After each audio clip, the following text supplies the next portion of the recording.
a signature award in the One Nation Radio Awards. Oh, every year I look forward to this award and I just kind of laugh. But it is the Jeff Jarrett Finesser of the Year Award. This is an unprecedented year in the One Nation Radio Awards where we allowed Jeff Jarrett, that's right, JEFFJARRETT,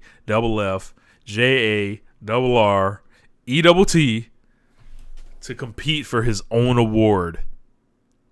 And in that, he faced stiff competition. I have done several segments throughout the year documenting the race for this award because I felt like it would be so interesting. There was somebody else that was just putting the pressure on, and it was just this thing I wanted to follow because I was breaking the rules for putting Double J on. So I didn't expect that he would get a battle, kind of. And even then, I feel like Jeff won this pretty handily when I look at the voting. And yes, Jeff did win. So he did win his own award. I was considering adding a name to the award, but he didn't make it that far. So let's get to the voting. So our nominees, of course, were Jeff Jarrett, KG Muto, Carl Anderson, Bray Wyatt, Mandy Rose, Brock Lesnar, Triple H, and Rossi Ogawa. Oh, man. Finishing in third with 74 points. This is like the non-top two division. Carl Anderson. Carl Anderson found a way to win championships around the world, go back to WWE, continue making great friends, continue to not drop his title when people thought he would drop it, and get additional paydays out of New Japan, including a Wrestle Kingdom match. Incredible work by Carl Anderson. Incredible, terrible work. I have the misfortune of saying that I saw Carl Anderson in person. When? At Wrestle Kingdom. Oh, okay. Yeah. Like, I saw, earlier in the card, I saw FTR lose to Bishamon. Right, Bishamon. And that Tokyo Dome crowd clapped as FTR were going up into the dugout. In appreciation of, they recognize this is one of the best tag teams of worldwide, and he's had a great match with Bishamon. And then later in the show, you get Tama Tonga and Carl Anderson. Carl Anderson, a former finalist in the G1. 2012. Right. Loses match, goes to the dugout, and nobody's saying it. Original Bullet Club member, right? Everyone knows his last match. Founding father.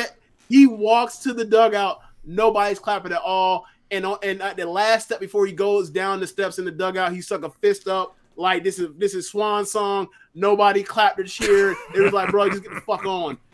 That lets you know the kind of finesse job this was.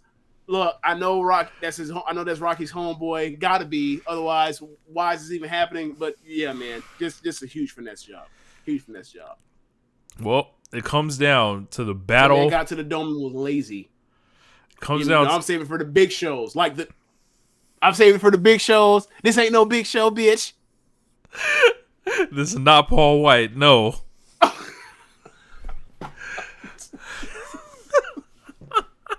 So, this is the battle. It's KG Muto versus Jeff Jarrett.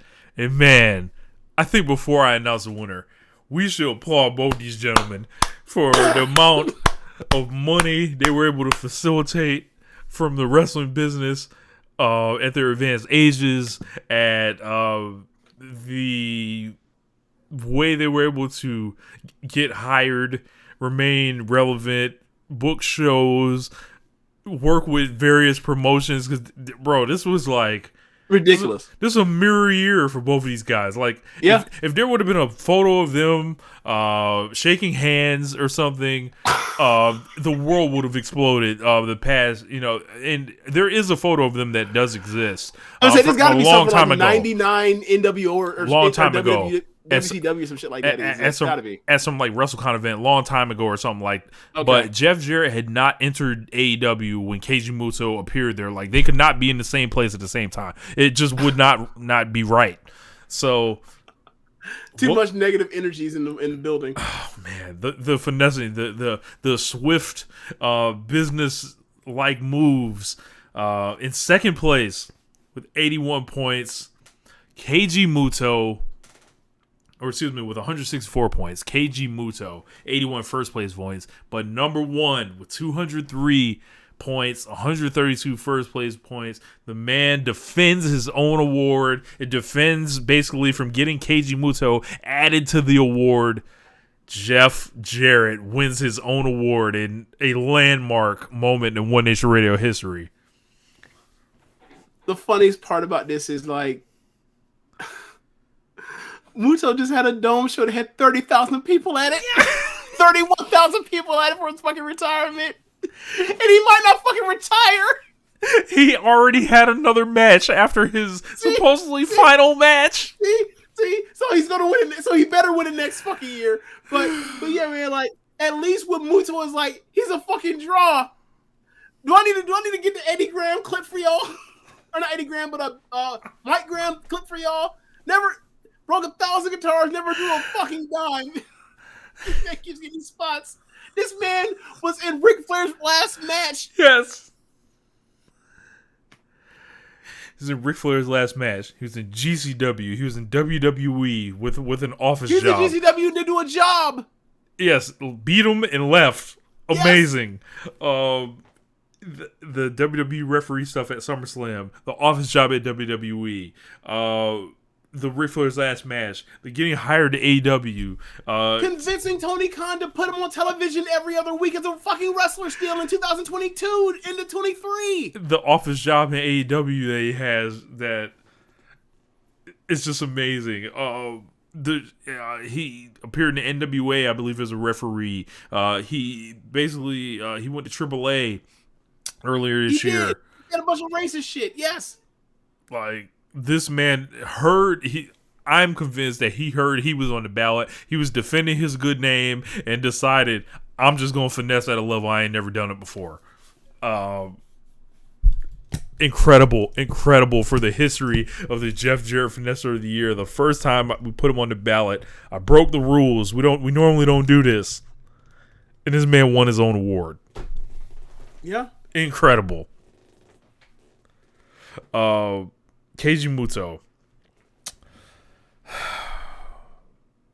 When you talk about someone being out for themselves, someone just figuring it out from, maneuvering for wherever he can get it, this man was able to show up in AEW.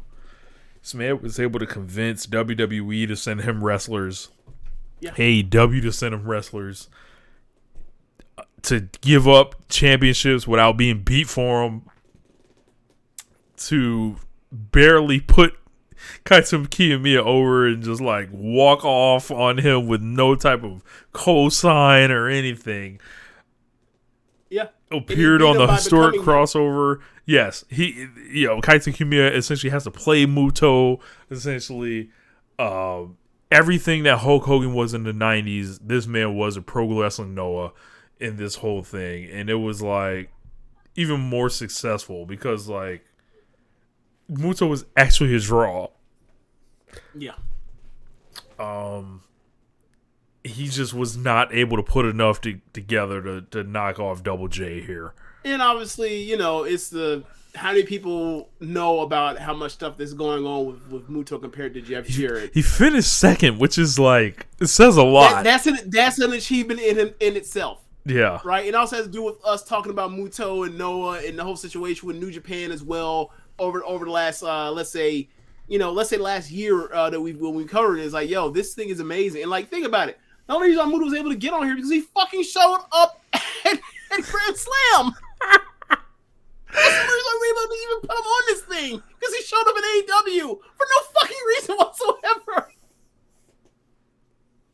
Oh, it was a reason, all right. You know what I meant. But yeah, sure, there was a reason. So I do a favor for you. I need you to do a favor for me. I need you to bring Sting and the young boy over here. Let's get it. You need to put a belt on him and you need to send him to me. Incredible. I love this award. It's comedy every year. Yes, it is. Okay, up next.